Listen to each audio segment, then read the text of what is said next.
তেজপুৰ 5 মাইলৰ অনন্য সংগঠন চিন্তামঞ্চৰ শব্দৰ পদাতিক গোটৰ এগৰাকী সদস্য মাম্পী দাস।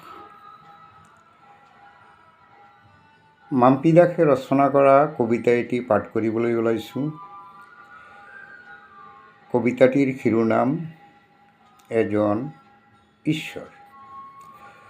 কবিতাটিৰ শিৰোনাম এজন ঈশ্বৰ। জন্মৰ আগতে আকাশ একেই আছিল, বতাহেও নাজানিছিল ধৰ্মৰ নাম। ঈশ্বৰো আছিল এজনেই, ৰং ৰূপবিহীন প্ৰকৃতিৰ সৃষ্টিকৰ্তা।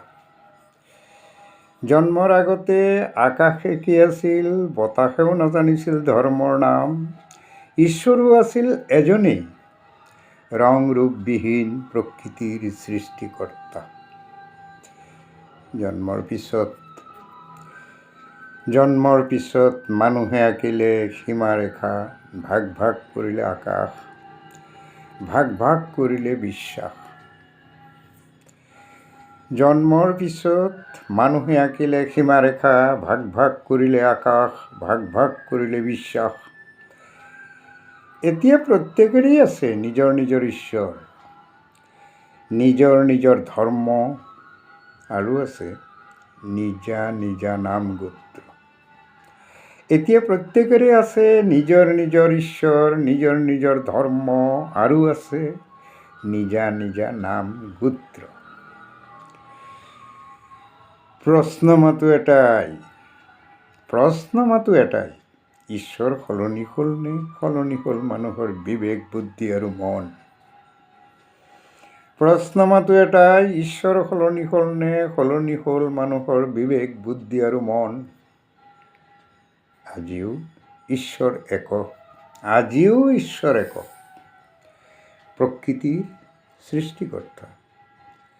আজিও ঈশ্বৰ একক, প্ৰকৃতিৰ সৃষ্টিকৰ্তা। আমাৰ সকলো বিভাজন চাইহে ঈশ্বৰে নীৰৱে চকুলো টুকে, তথাপি আশা এৰি নিদিয়ে। আমাৰ সকলো বিভাজন চাইহে ঈশ্বৰে নীৰৱে চকুলো টুকে, তথাপি আশা এৰি নিদিয়ে যে এদিন মানৱ জাতি বিভেদ বিভাজন এৰি আকৌ হাতে হাতে হাত ধৰি ঐক্যৰ পথেৰে আগবাঢ়ি যাব। তথাপি আশা এৰি নিদিয়ে যে এদিন মানৱ জাতি বিভেদ বিভাজন এৰি আকৌ হাতে হাতে হাত ধৰি ঐক্যৰ পথেৰে আগবাঢ়ি যাব। ধন্যবাদ।